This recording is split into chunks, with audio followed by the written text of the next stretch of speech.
So it's like a win-win-win, which is my favorite kind of win. Like, this is why I say conversation is the most important part. Word of mouth marketing, conversation, is the strongest form of marketing still to this day, and probably will be for all time. It has been, it is, and I would surmise that it will be. And so you can't have word of mouth marketing without those conversations happening. People have to be talking about you or talking to you.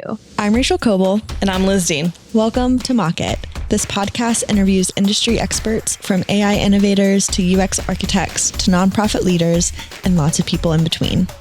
We explore the back of the napkin ideas that impact the nation, so you don't have to dig for the discoveries yourself. Enjoy, and don't forget to like and subscribe. Today's episode, I'm super stoked. We have a very fun episode for everyone. We talked with Brooke Sellas, who founded B Squared Media in 2012. Her big mantra is think conversation, not campaign.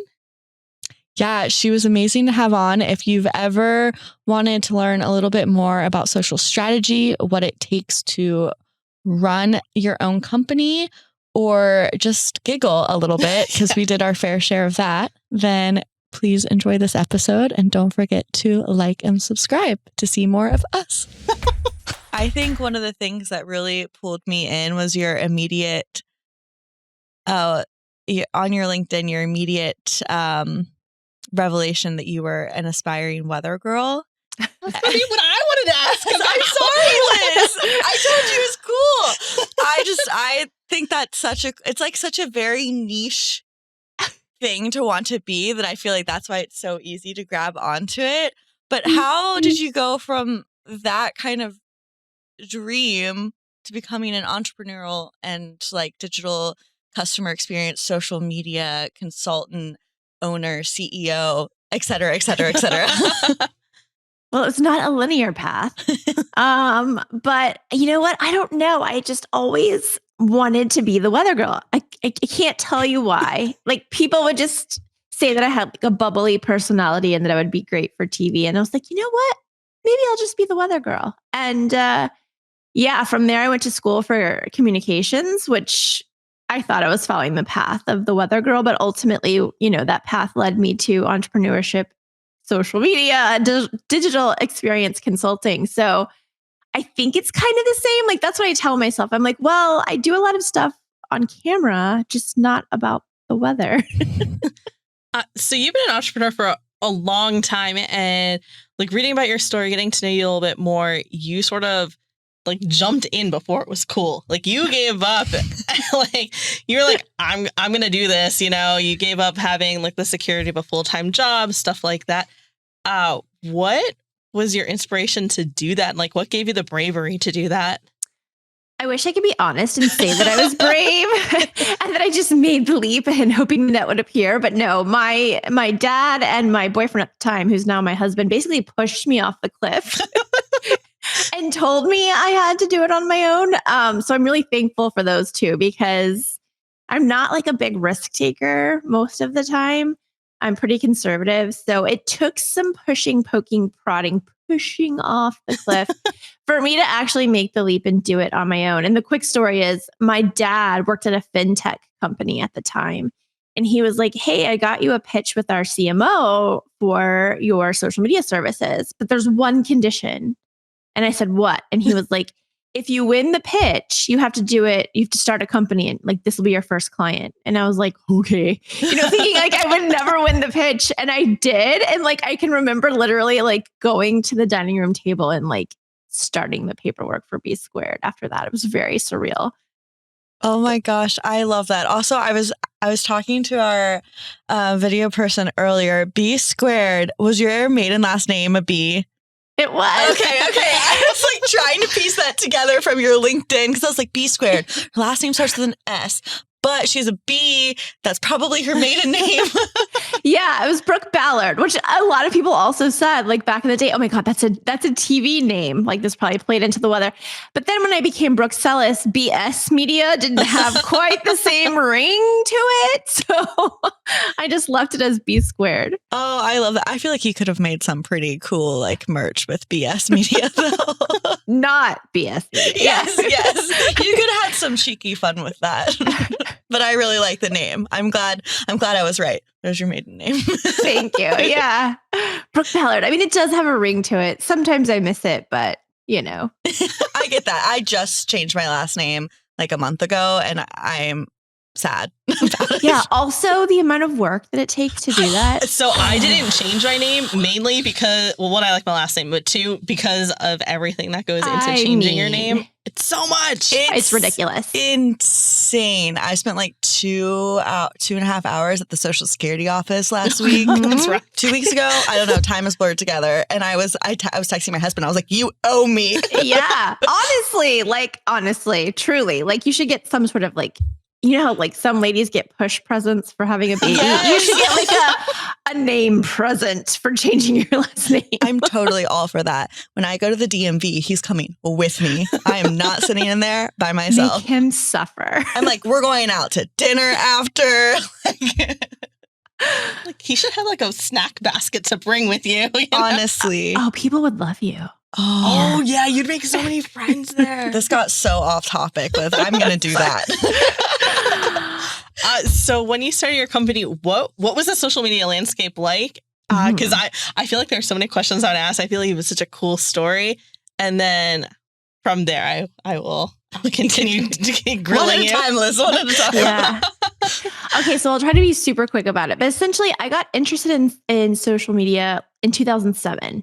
This is when I worked for a nonprofit in Dallas called the Cystic Fibrosis Foundation. And I was tasked with coming up with a young professionals committee. And through this committee, we were like, what will make people like want to get involved with CF? Because nobody knows what it is, right? It only affects 33,000 Americans. My sister happens to be one of them. So it's not like a disease that a lot of people know about. So we decided beer was the obvious answer. And then I was a tad older than some of my committee members, but they were like, and Facebook, combine beer with Facebook and we can't lose. And so they introduced me to Facebook and there were no pages back then. There was no advertising, right? It was just profiles. And we basically created a profile and treated it like a page, like gave our logo for CF and called the page Generation Cure because we believed that the cure would be found in our generation, like set it up like a page. And long story short, we ended up having 1,700 people sign up for our pub crawl and made $60,000 for our first time event. And we did it in less than 4 months. And so this like idea was planted in my head, like, wait a minute. Like there's a there. Like this isn't just social media. This is like you could make money off of social media. So fast forward a little bit, I started my company and I thought I was just going to be like, here's your amazing social strategy. Go forth and prosper. And I did that with my dad's company and they came back like, I don't know, 2 weeks later. And they were like, there's no way. We cannot do this. You have to do it for us. So I quickly pivoted from being a social strategy company, which is really, I thought people would need because social media was so new and people were just getting used to it. But they were like, no, man, we need you to tell us what to do and then actually do the doing. So I quickly pivoted and we became a done for you social media management company. Oh, that is amazing. I also love that your start was something that was so personal, but also like for charity. That's like heartwarming. Oh, thank you. Of course. So our company, we are a government contractor, basically. And so we see a lot of government accounts and they're on social media and things like that. But sometimes not necessarily the people that we're trying to reach out to, or even the people that like government agencies who have social media who are trying to reach out to are actively on social. Mm-hmm. Have you ever run into a client who's come to you and you're like, you know what, social might not be the best choice for you? Or like, how do you navigate those where you're like, your target audience really isn't on these platforms that everyone now talks about all the time? Yeah, I think it involves deep research and social listening. So the research part is pretty obvious probably, right? Like you want to find out who is your ideal customer profile. Once you build out that persona or personas, then you need to go research, where do they spend their time online? What's their channel of choice? Is it phone, email? Is it social, right? How do they consume information? And then I would use social listening. So I would take, the name of the agency and any kind of adjacent keywords or keyword phrases, and I would use social listening to see who is talking about those things online. And then if you see that there's really like no chatter happening, even if you did the deep research and you're like, they could be on Facebook, right? But if you see no chatter happening, then it's probably not an ideal place for you to spend your time, money, and energy.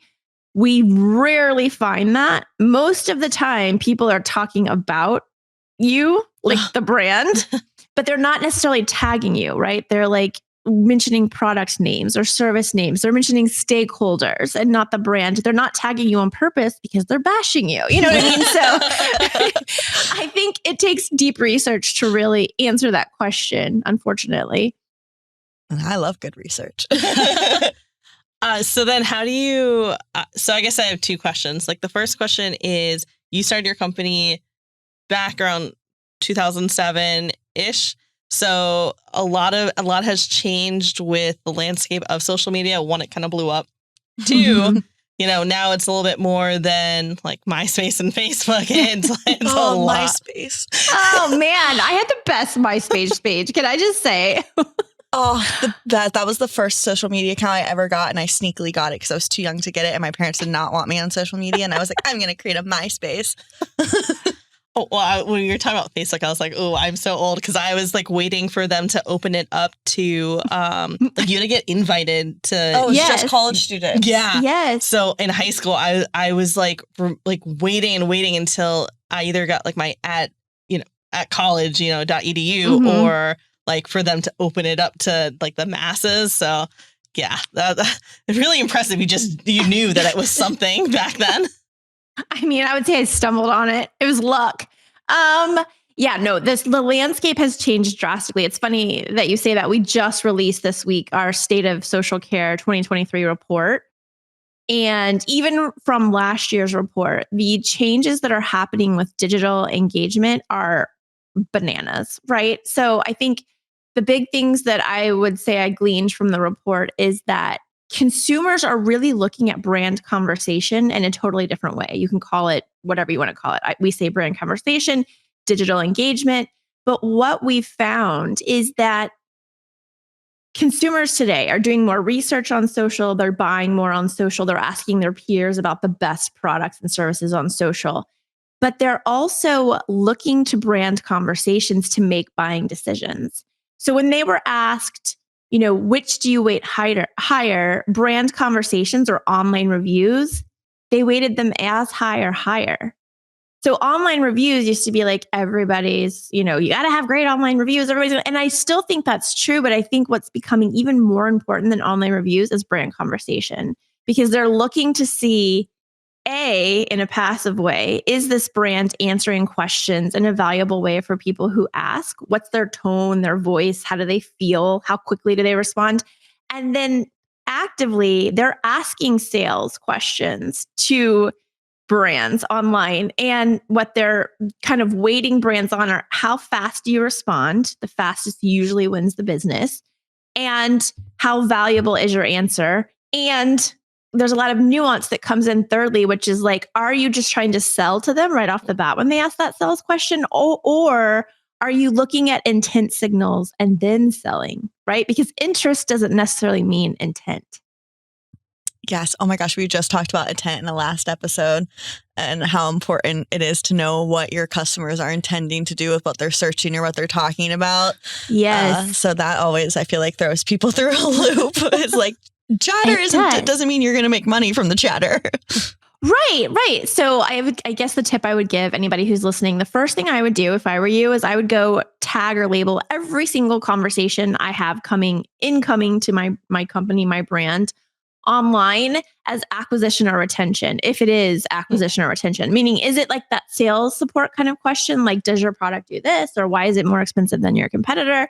Or is it retention? Hey, I bought your thing and I'm having trouble doing X. Can you help me out? And once you start tagging everything as acquisition and retention, it will be eye-opening for you to see how much of your customer loyalty and your sales sit on social. Oh, BRB, I'm going to go team message our social media person and be like, hey, I've got some tips for you. Oh, that's so interesting though, because like when you do chats or something, like, you know, if you're on Verizon or Best Buy or Apple or whatever, and you know, the chat icon comes up, it's like, are you a current customer? Are you looking for sales? Do you, like, is something broken? So they're probably taking a page out of your book for that. They are. Well, and the fun thing there is too, like what I talk about in the State of Social Care 2023 report is AI, right? So what's happening in that chat is they're using artificial intelligence to automatically start to, you know, whittle you down to either which customer you are, which type of customer. It's segmenting you in real time, which obviously humans can't do. Just to get all of that first party data, because as I don't have to tell y'all, you know, with third party cookies going away, first party data is going to be more important than ever. So having those conversations, whether through AI or humans or a combination of both, and gathering that first party data is going to be so critical in the coming years. Oh, it's a little scary. I don't mind chatbots like when you're collecting that data like on a website. But I hate I still hate when you call someone and it's like a recording. You have to press buttons and you're saying the same thing over and over and over again. I'm always like, they need to figure that out. They're doing really well with the like online stuff. Smashing the zero button like a crazy person. Yeah. No, I mean, this is why channel of choice is so important, right? Because some people still want to pick up the phone. Some people would rather email. Some people want to go to social. Some people don't mind going to social and talking to a bot, right?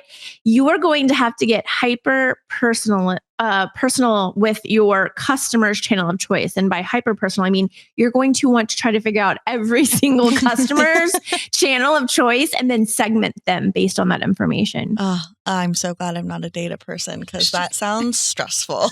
It's not, I'm not going to say it's easy, but it's possible. Wow, this is a great field for data scientists to jump into. Beyond the data and the science that goes behind social media, because it almost is a science, like connecting with people. I mean, it's not almost, it is a science if you're on the strategy side of things.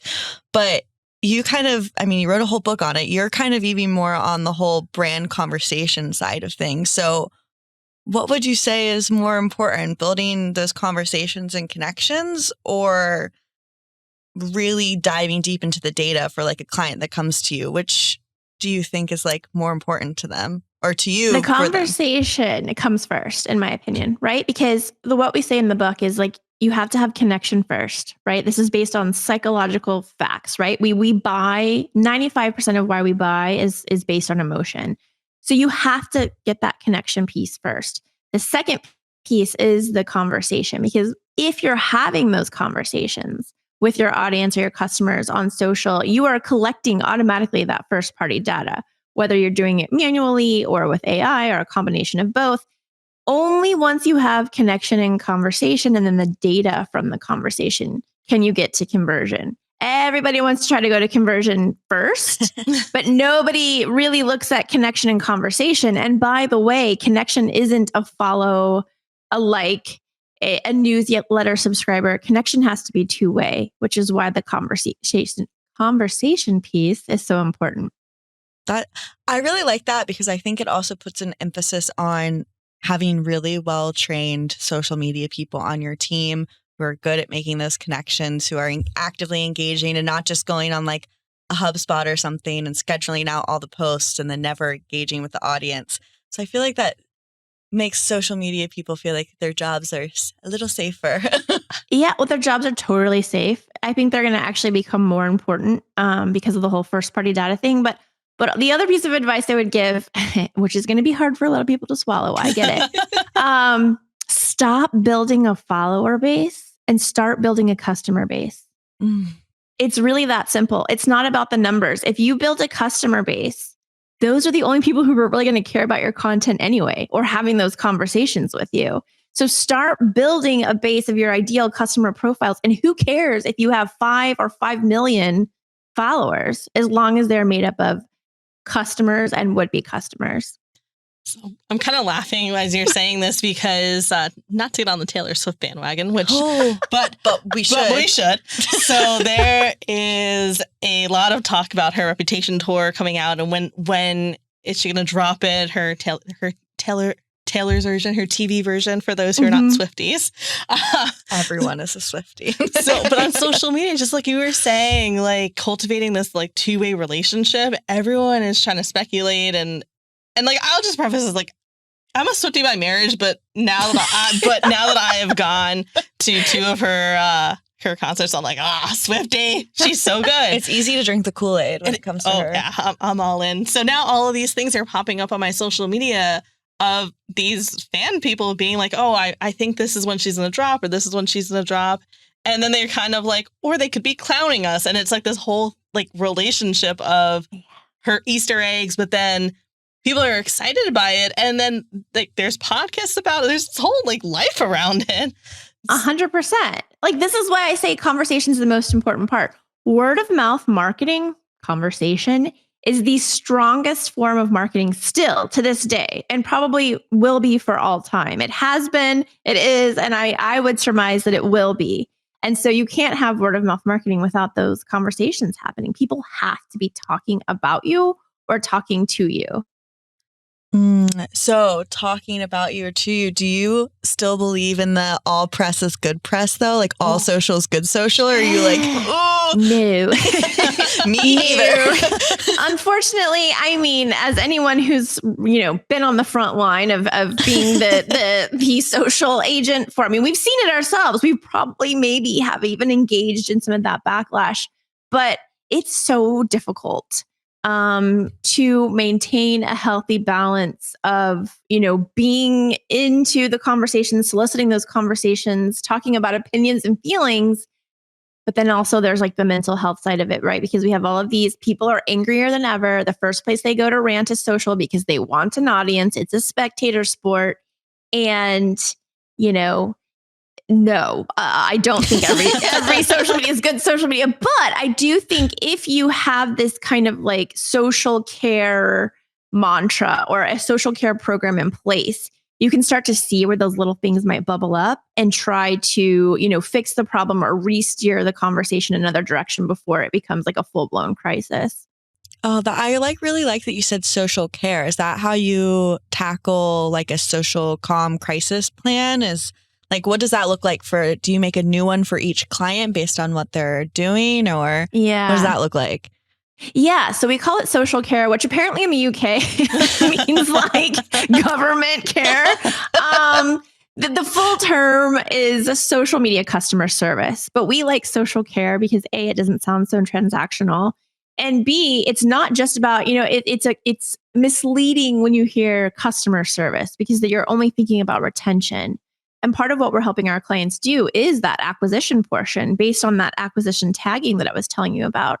So like for a quick example, let's say you have a channel that has like 20% acquisition happening on that channel, social channel, month after month. If we know let's say if you're a product brand, we know the MSRP behind the product, or you're a service brand and we know the customer lifetime value, we can start to monetize. Right? We can start to say, hey, 20% of the chatter that happened and looking at these unique conversations is equal to $500,000 in potential closed business. Now, how do we go out and close that business based on some of those intent signals that we've seen? So we're caring for the customer, we're caring for the would-be customer, and we're also caring for the brand because we're retaining customers and we're acquiring new customers. So it's like a win-win-win, which is my favorite kind of win. Do you have advice for, so Delta a few months ago changed their point system. Oh boy. That is not the story I thought you were going to go with for a second, but I'm so glad it is because I don't know if we could air the one I was thinking of. Oh. Airlines not doing so hot out there. No. They basically changed their whole customer point system, and it was like intense backlash on. It was I feel bad for social people. God, truly, social media was like blowing up. People were tagging them. People were, as it was spectator support. I was just like watching, being like, "Oh, who's going to tag them next?" With a bag of popcorn, yeah. With the social cares, we were just talking about. They sort of backtracked. They were like, oh, well, we'll revise some of the initiatives that we were going forth with because it was just very intense. Is that something that happens often, or is this just sort of a one-off case because they're such a large organization? No, this happens all the time, even with much smaller brands. I find that, the companies who aren't truly customer centric have a hard time with social care, right? Because what happens is they didn't go to their community of loyal customers and kind of do like a focus group, even on social, just like kind of like saying, hey, how would you feel, right? Soliciting those opinions and feelings if we change this part of the program to this. They would have seen a lot of negative comments on that post.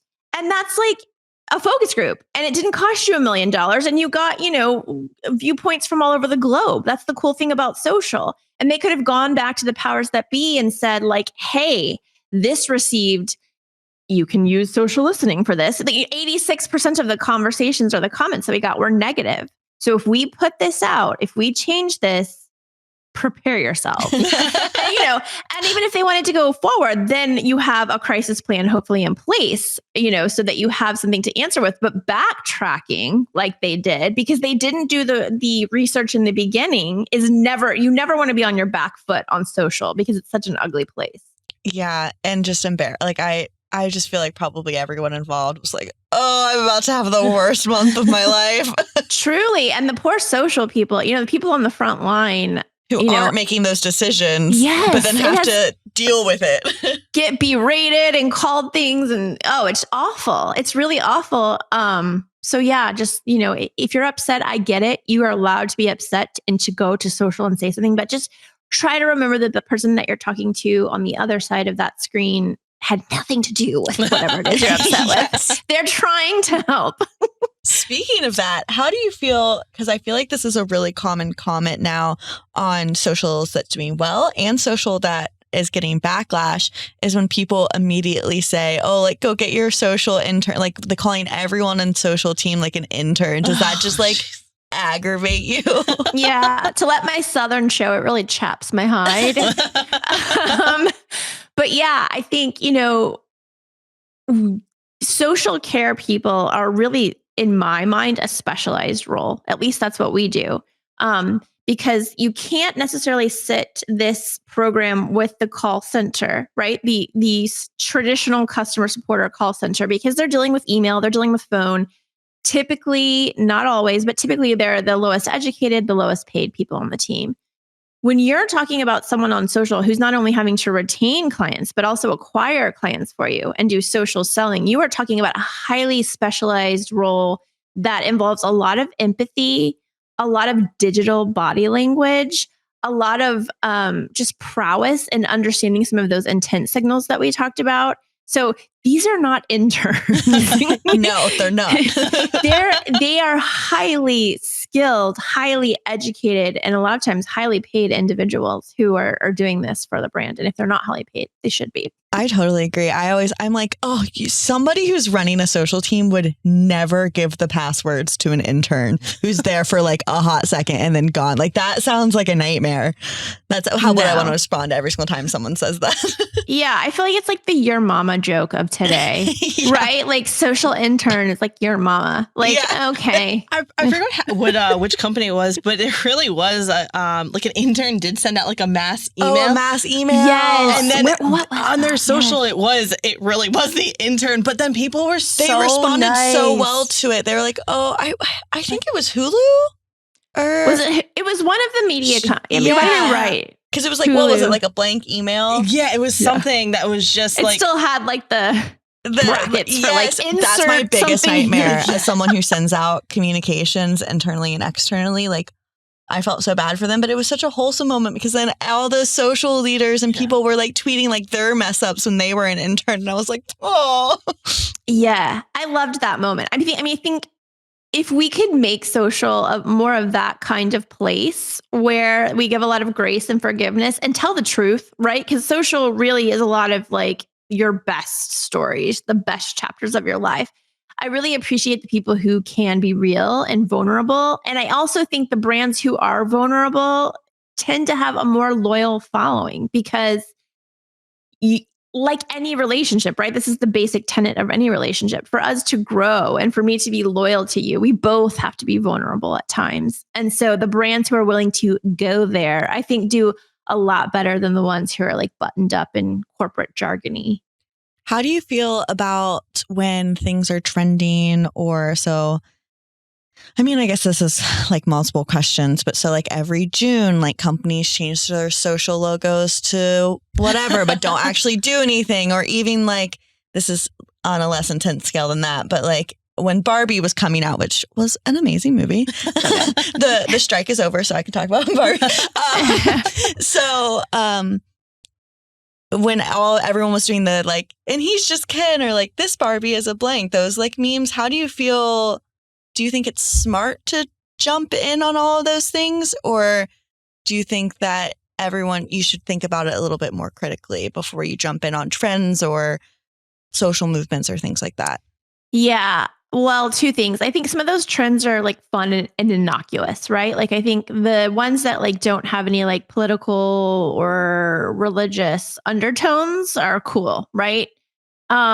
I think though you have to be very careful about social justice. So Yeah. I actually wrote about this in the book, but a few of our clients, this is several years ago now because before the book came out, were like, hey, we want to post about Black Lives Matter. And I was like, that is fantastic. What are you doing within the organization for Black Lives Matter? Oh, we're not, but we just want to like post something in solidarity. And we really pleaded with these brands not to do that because it wasn't about showing solidarity. It was about taking action, right? People are tired of words. They want to see action. That's really what the Black Lives Matter movement was all about. So some of them listened and some of them didn't. And Naturally. inevitably, the ones who didn't listen did receive a lot of backlash because people would say, how many, employees at your organization are Black? Or what are you doing to support? What actions are you taking to support Black Lives Matter? And they couldn't answer that in a way that was satisfying for the audience who was asking that question. So I think, when you want to jump out and say something just to say something, I would refrain. If you can jump out and show support of whatever it is, but have something to back it up, that's when you should do it. Do you have any tips for working with clients that maybe don't take your advice? Not that we've ever experienced that.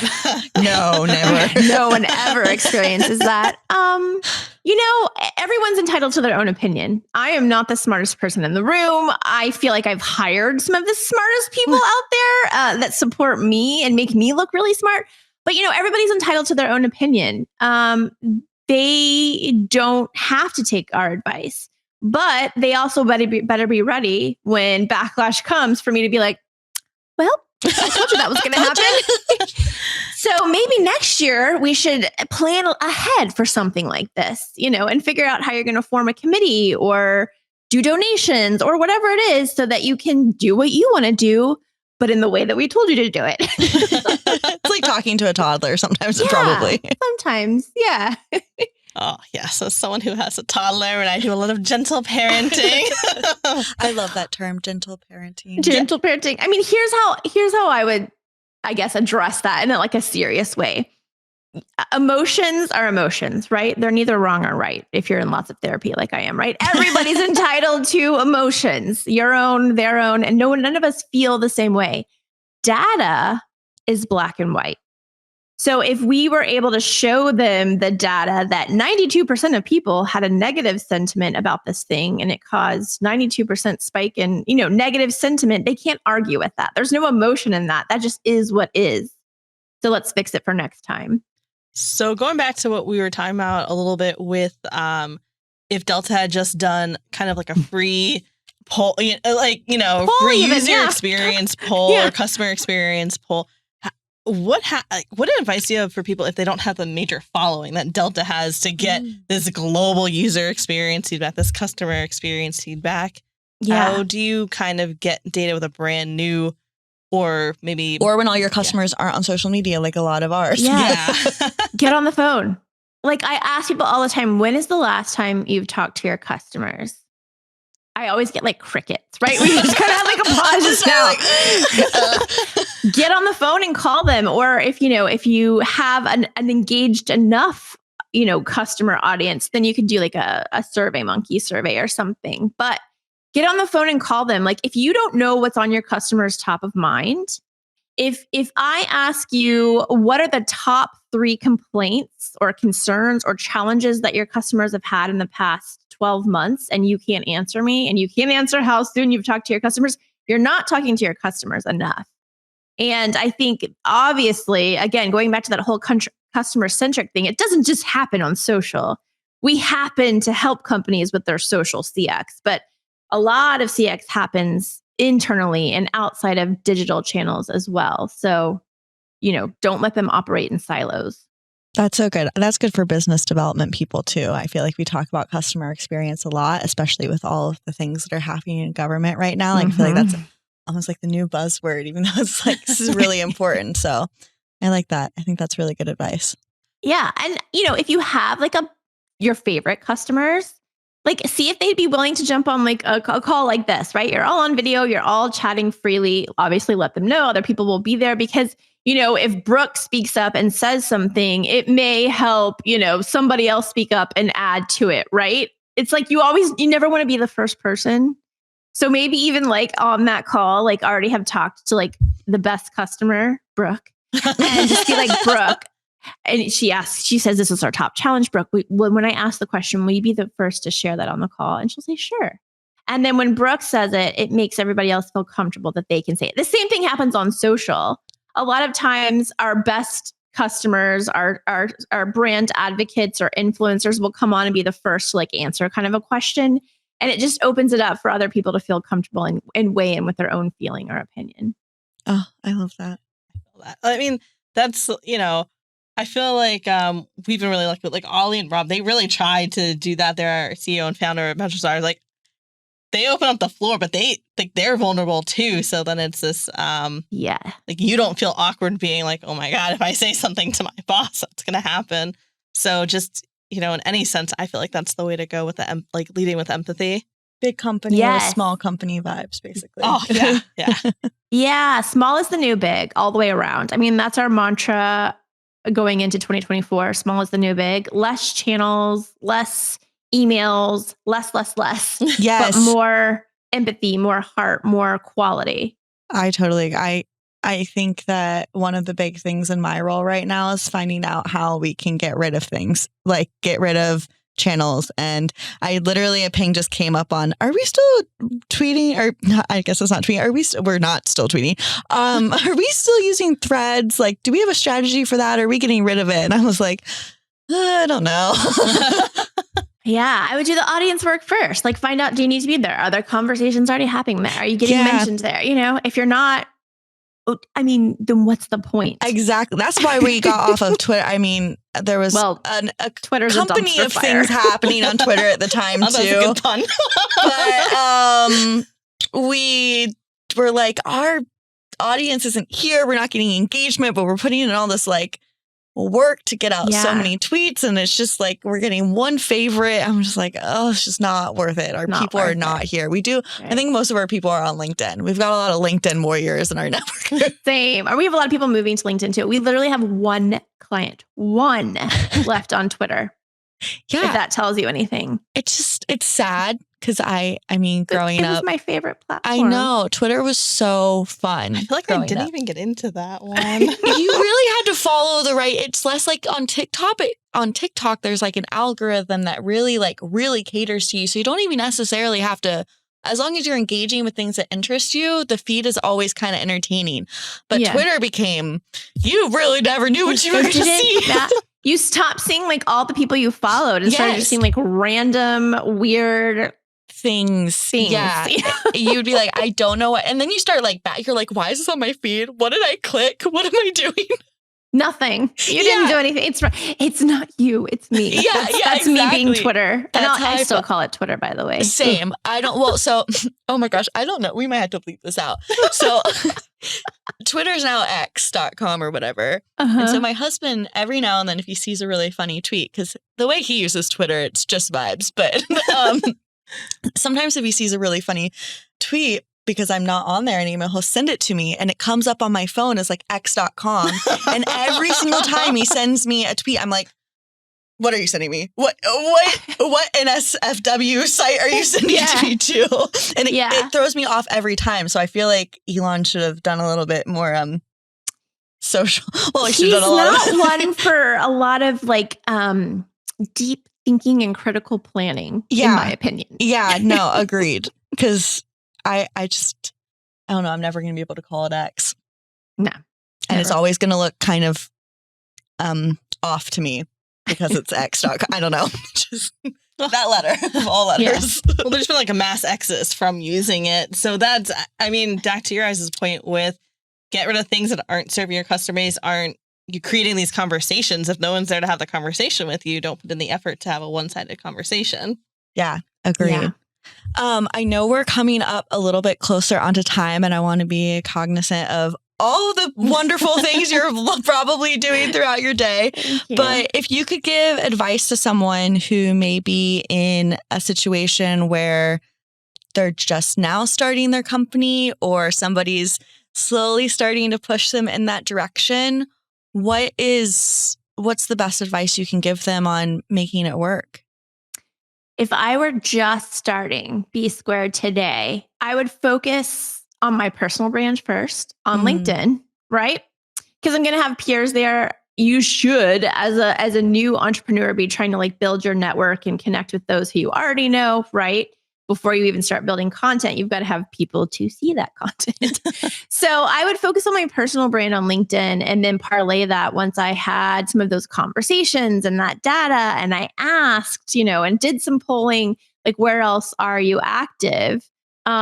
Maybe move the brand into a LinkedIn page if that's really the place to be. Or maybe if everybody says Threads, like you were mentioning, I go start a Threads page.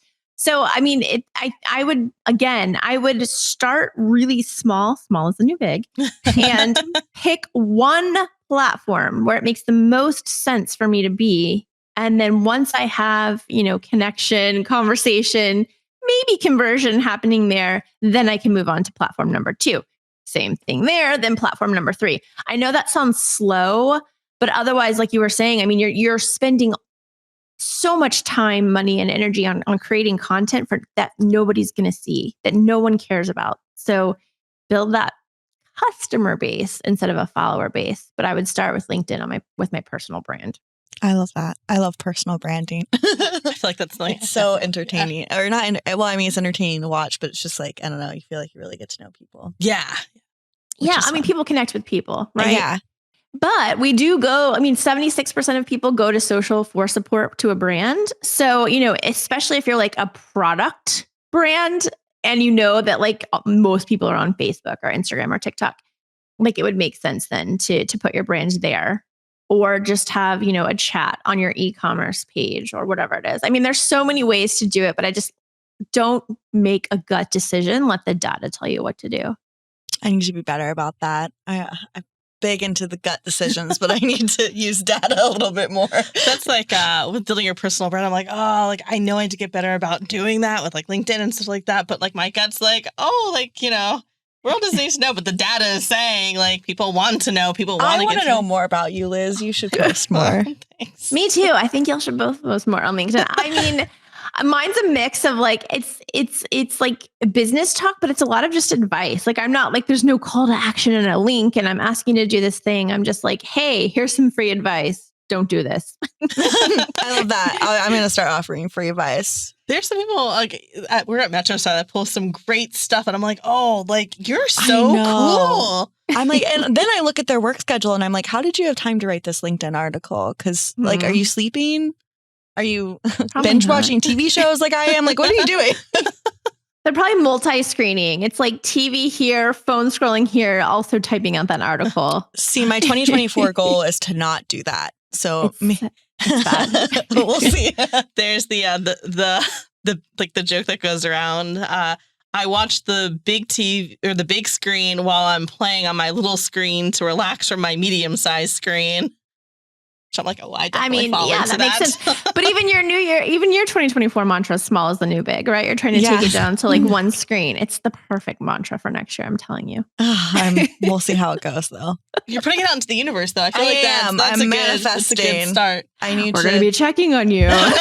Oh no, that's going to be my LinkedIn article. My first one will be like, this is how to use only one screen at a time. Please check in. Yes. But where can people find you?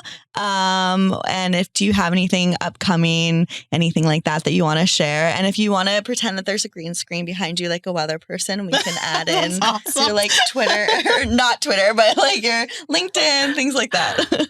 Oh God, I'm trying to think of something on the spot. This is hard. Like the sunny days are happening over here on LinkedIn. You should definitely follow me there because that's where I'm the most active. But also over here, we have a front coming in from the west called b-squared.media. And that's my website. And you can really find everything there, including that state of social care report, which you should definitely read if you don't want stormy weather in your social future. That was so good. You definitely might have a side gig as being the weather person. That just made my entire day. That was perfect. Thanks. Awesome. Well, thank you so much. It was lovely to learn a little bit more about you. And I feel like I learned so much. I work on social every now. We have another social person at MetroStar who is amazing. But I feel like every now and then I'm in on the socials. And I feel like I've got some good nuggets up here now. So thank you. Well, thank you for having me. It's been a joy to chat with y'all. So anytime y'all want to chit chat on social, live or not, let me know. Perfect. Okay. We'll be messaging you. And I'm really excited to read your report. So. I'll send it to y'all after. Perfect. Okay. And we'll link it out in the show notes too, so that anybody who's listening can get easy access as well. Thank you. Awesome. Thank you. Goodbye. Thank you. Bye.